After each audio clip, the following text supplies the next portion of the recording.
नमस्कार, मैं हूं ईशा और आप देख रहे हैं उत्थान। और आज हमारे साथ है पंजाब और चंडीगढ़ के संगठन महामंत्री श्री दिनेश जी। सर वेलकम, बहुत बहुत स्वागत है आपका हमारे चैनल में। सर हम अपने चैनल के माध्यम से जानना चाहेंगे, क्योंकि पंजाब एक बॉर्डरिंग स्टेट है, तो उसमें कहीं ना कहीं बहुत समय से कुछ ऐसे मूवमेंट्स चलते हैं जो एंटी नेशनल होते हैं, जैसे ही खालिस्तान का चला था, उसके बाद अब ड्रग माफिया वहाँ बहुत ज़्यादा है। इस तरह से कहीं ना कहीं पाकिस्तान से फंडेड भी होते हैं काफ़ी लोग, और अब जो है किसान आंदोलन के भी थ्रू वहाँ पर कुछ लोग ऐसे आ रहे हैं जो कि एंटी नेशनल एक्टिविटीज़ कर रहे हैं। तो इसमें हम आपसे जानना चाहेंगे कि संघ की क्या रणनीति रहती है ऐसे लोगों से निपटने के लिए। संघ की रणनीति पहले से ही एंटी नेशनल जितने भी वो रहते हैं उनके बारे में बड़ी गंभीरता से विचार होता है और उनसे संघर्ष भी होता है, क्योंकि राष्ट्रीय स्वयंसेवक संघ ने पंजाब के अंदर बहुत बड़ा बलिदान किया है। पिछले एक साल पहले हमारे ब्रिगेडियर अपने सह प्रांत संघ चालक उनका बलिदान हुआ। उससे पहले संघ के कई कार्यकर्ताओं का बलिदान हुआ, और जब से एंटी नेशनल गतिविधियां चलती हैं तो पंजाब के अंदर भारतीय जनता पार्टी संघ और विभिन्न संगठन चलते हैं, उनके प्रमुख नेताओं की हत्याएं हुई हैं। और उसमें निश्चित रूप से आपने कहा कि पाकिस्तान आयोजित आतंकवाद और उसके साथ साथ खालिस्तानी मूवमेंट, जो विदेश में लोग बैठे हुए हैं वो वहाँ गतिविधियाँ चलाते हैं, आर्थिक फंड भी देते हैं, विभिन्न प्रकार के ऐसे तत्वों को भी भेजते हैं और पंजाब की अमन चैन शांति को भंग करना चाहते हैं। पंजाब के अंदर बड़े लंबे समय से जब से पंजाब का निर्माण हुआ है तभी से भारतीय जनता पार्टी ने अकाली दल का सहयोग किया है, और अकाली दल का सहयोग करने का क्या पीछे अर्थ यही है हमारा कि पंजाब की अमन चैन शांति बनी रहे। उसके कारण भारतीय जनता पार्टी ने अपना बलिदान भी किया है, क्योंकि 117 सीटों में से केवल 23 सीटों पे भारतीय जनता पार्टी चुनाव लड़ती रही है। केवल और केवल अमन चैन शांति कायम रहे और पंजाब सुरक्षित रहे। लेकिन बहुत सारे मूवमेंट ऐसे चलते हैं वहाँ जो पंजाब को ख़त्म करना चाहते हैं, पंजाब की अमन चैन शांति को भंग करना चाहते हैं और पंजाब की गतिविधियों में हस्तक्षेप करते रहते हैं। तो उसी में एक ये किसान आंदोलन के अंदर वास्तव में देखा जाए तो किसान आंदोलन दो मांगों को लेकर के प्रारंभ हुआ था। एक मांग थी कि एमएसपी जारी रहनी चाहिए, और दूसरी मांग थी कि मंडियाँ खुली रहनी चाहिए, और तीसरी मांग उन्होंने रखी थी कि हमारी भूमि का अधिग्रहण नहीं होनी चाहिए, फसल बीमा। ये सभी मांगें माननी। उसके बाद उन्होंने आंदोलन मूवमेंट शुरू किया।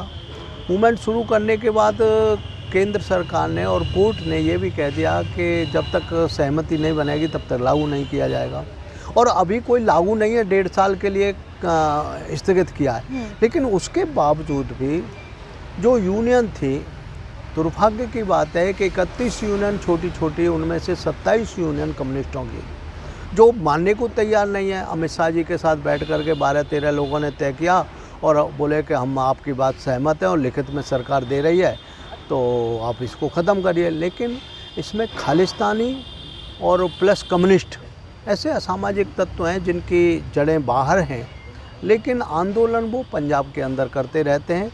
और उसी का परिणाम था 26 जनवरी, जिस तरीके से लाल किले पर एक राष्ट्रीय ध्वज को उतार करके और एक पंथ का झंडा लहराना, ये भी उसी मूवमेंट का वो था। और बड़े स्तर पर ग्रामीण क्षेत्र में वहाँ कलेक्शन किया जा रहा है, बाहर से कनाडा, ऑस्ट्रेलिया और अन्य जगहों से पैसा आ रहा है, और उसके कारण ऐसी गतिविधियाँ हैं जिसका बड़ा दुर्भाग्यपूर्ण है, और पंजाब इस रास्ते पर चला गया है। जी, जी। ये तो जी हाँ, कि ये बहुत दुर्भाग्यपूर्ण है कि 26 जनवरी को जो हुआ हमारे देश में।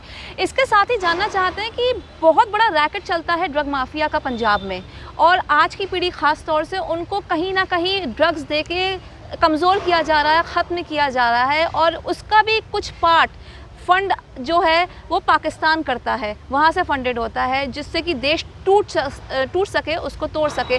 तो इसमें संघ की क्या भूमिका रहती है? ईसा जी, आपने ठीक कहा है कि पंजाब बॉर्डर का क्षेत्र और पाकिस्तान से लगता हुआ है।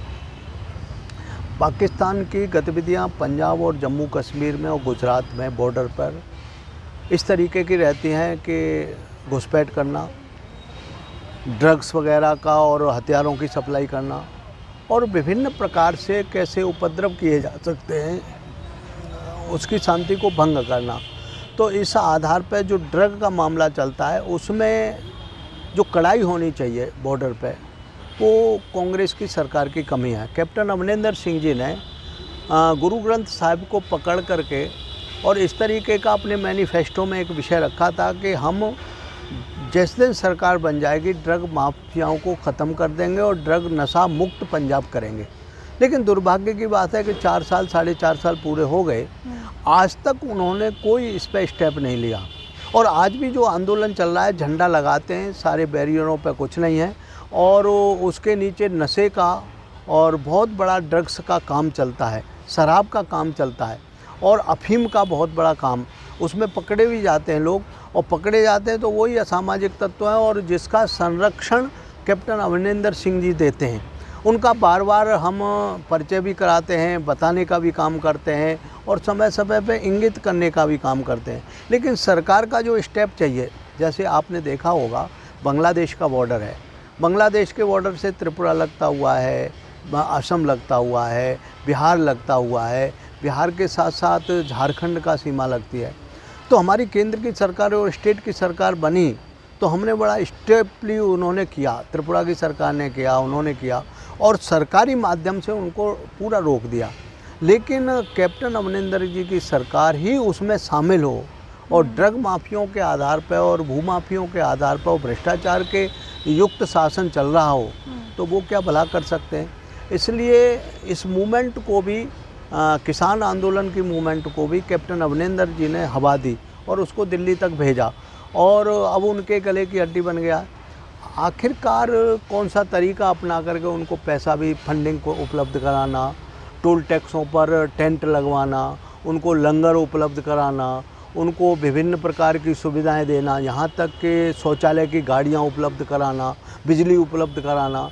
लेकिन वो खालिस्तानी और कम्युनिस्ट मिल करके ऐसा मूवमेंट बना दिया गया है जिसके कारण पंजाब के अंदर अन्य मुद्दे अलग हो गए हैं, और जो भी कर रहे हैं कैप्टन की वजह से ड्रग माफिया भी और भ्रष्टाचार भी और विभिन्न प्रकार के जो मैनिफेस्टो में उन्होंने अपने वो रखे थे वो रखे हैं। लेकिन हमारी संगठन की और संघ की भूमिका यही है कि ऐसे असामाजिक तत्वों से कड़ाई से पेश आया जाए, और एक प्रतिनिधि मंडल केंद्र से भी मिला है, गृह मंत्री और रक्षा मंत्री से मिल कर के उसको कड़ाई से पेश लेकर के कैसे उसको दूर किया जा सकता है, और पंजाब में आने वाले समय में अमन चैन शांति कैसे हो सकती है और एक राष्ट्रवादी सरकार कैसे बन सकती है, इसमें हम सब लोग लगे हुए हैं। जी, जैसे अब जो है विधानसभा चुनाव आने वाला है अगले साल पंजाब में, तो उसमें आपकी क्या भूमिका रहेगी? विधानसभा चुनाव आने वाला है और उसमें हमारी गतिविधियां चल रही हैं। अभी तक 67 से आज तक हमारा अकाली दल के साथ समझौता रहा, और एक प्रकार से अकाली दल ने जहां हमको संगठन खड़ा करना चाहिए वहां संगठन खड़ा नहीं करने दिया, और अब हमने संगठन भी खड़ा किया है। 117 विधानसभाओं पे हम चुनाव लड़ेंगे, और उसकी दृष्टि से हमारा संगठन हर ज़िले में मंडल स्तर तक 24,000 बूथ हैं पंजाब के अंदर। 24,000 बूथों पर हमने संगठनात्मक गतिविधियां प्रारंभ की हैं। कैंडिडेटों को भी नियुक्त करना अभी से खोजना प्रारंभ किया है। हमने विधानसभा के 117 प्रभारी लगाए हैं, 117 पूर्णकालिक विधानसभाओं के अंदर निकाले हैं, और हर उसकी बैठकें चल रही हैं, मीटिंगें चल रही हैं। हर मंडल में जैसे हमारे 389 मंडल हैं, उन मंडलों में भी हमारी कार्यकारिणी गठित है, मोर्चे गठित हो गए हैं, बाकी चीज़ें हैं। तो हम बड़ी दमदारी से आगे इलेक्शन लड़ने वाले हैं। और जिस तरीके का स्वरूप है पंजाब का, मुझे लगता है कि हरियाणा में जिस तरीके से सरकार बनी खट्टर जी की पिछले चुनाव में, उसी प्रकार पंजाब में कितना भी ये वो मिला लें, एक विशेष वोट पर कांग्रेस का भी फोकस है, विशेष वोट पर अकाली दल का भी फोकस है, तो पार्टी उन्हीं की मानी जाती है। और आम आदमी पार्टी, क्योंकि पहले भी केजरीवाल आतंकवादियों से और खालिस्तानियों से संबंध रखते थे, आज भी रखे हुए हैं, तो आम आदमी पार्टी के प्रति कोई भावना नहीं है। और इसलिए एक ही पार्टी बचती है, भारतीय जनता पार्टी, जिसके साथ आज वहाँ का समाज खड़ा है।